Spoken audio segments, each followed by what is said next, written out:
Rôles essentiels du projet. Dans cette leçon, vous apprenez à définir les rôles et les responsabilités du projet. Partons maintenant de ce que vous avez appris sur la constitution de votre équipe de projet et concentrons-nous sur la manière d'identifier davantage les rôles et les responsabilités essentielles qui sont essentielles à tout projet. Le chef de projet. Bien que tous les membres de l'équipe soient responsables de leurs parties individuelles du projet, le chef de projet est responsable du succès global de l'équipe et, en fin de compte, du projet dans son ensemble. Un chef de projet comprend qu'une attention particulière à la dynamique d'équipe est essentielle à la réussite d'un projet, et il utilise des techniques de consolidation d'équipe, de motivation, d'influence, de prise de décision et de coaching, pour garder ses équipes fortes. Les chefs de projet intègrent tous les travaux du projet en élaborant le plan de gestion de projet, en dirigeant le travail, en documentant les rapports, en contrôlant le changement et en surveillant la qualité. En outre, les chefs de projet sont chargés d'équilibrer la portée, le calendrier et le coût d'un projet en gérant l'engagement avec les parties prenantes.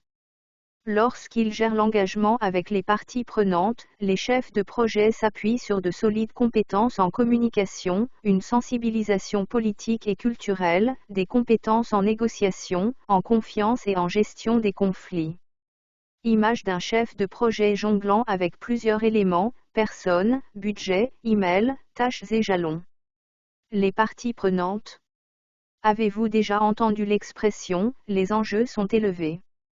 Lorsque nous parlons des enjeux, nous faisons référence aux parties importantes d'une entreprise, d'une situation ou d'un projet qui pourrait être menacé en cas de problème.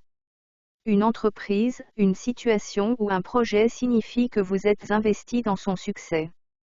Il y aura souvent plusieurs parties qui détiennent des intérêts dans le résultat d'un projet. Le niveau d'investissement de chaque groupe variera en fonction de l'impact que le résultat du projet peut avoir sur eux. Les parties prenantes sont souvent divisées en deux groupes, les parties prenantes principales, également appelées parties prenantes clés, et les parties prenantes secondaires. Une partie prenante principale est directement affectée par le résultat du projet, tandis qu'une partie prenante secondaire est indirectement affectée par le résultat du projet. Les principales parties prenantes comprennent généralement les membres de l'équipe, les hauts dirigeants et les clients.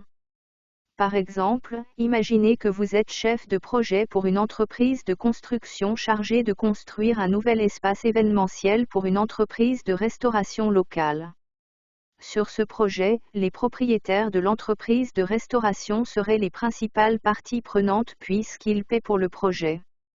Une autre partie prenante principale pourrait être le PDG de votre entreprise de construction.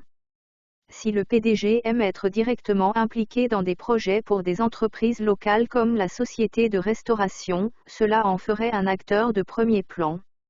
Un exemple de partie prenante secondaire pourrait être le point de contact du projet en matière juridique. Bien que le résultat du projet puisse ne pas les affecter directement, le projet lui-même aurait un impact sur leur travail lors du traitement du contrat. Chaque projet aura un ensemble différent de parties prenantes, c'est pourquoi il est important que le chef de projet sache qui ils sont, ce dont ils ont besoin et comment communiquer avec eux. Membres de l'équipe de projet.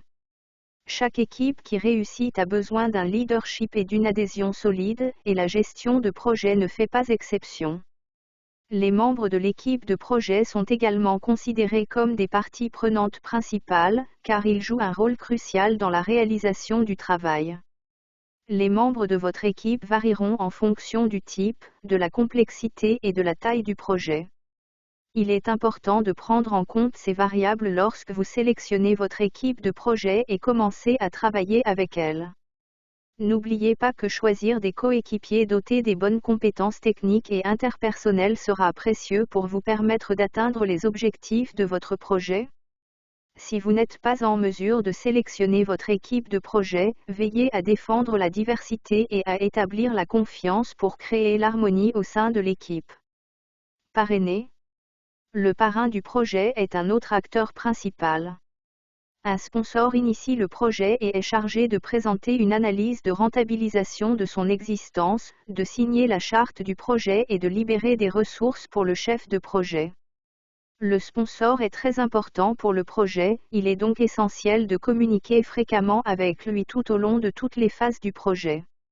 Dans notre exemple d'entreprise de construction, le PDG pourrait également être le sponsor du projet. Clé à emporter.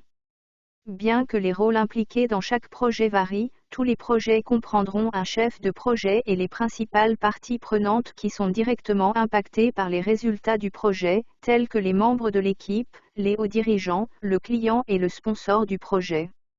Les acteurs secondaires, dont le travail impacte moins directement le projet, peuvent également jouer un rôle. Gardez ces rôles à l'esprit alors que nous examinons de plus près l'importance des parties prenantes.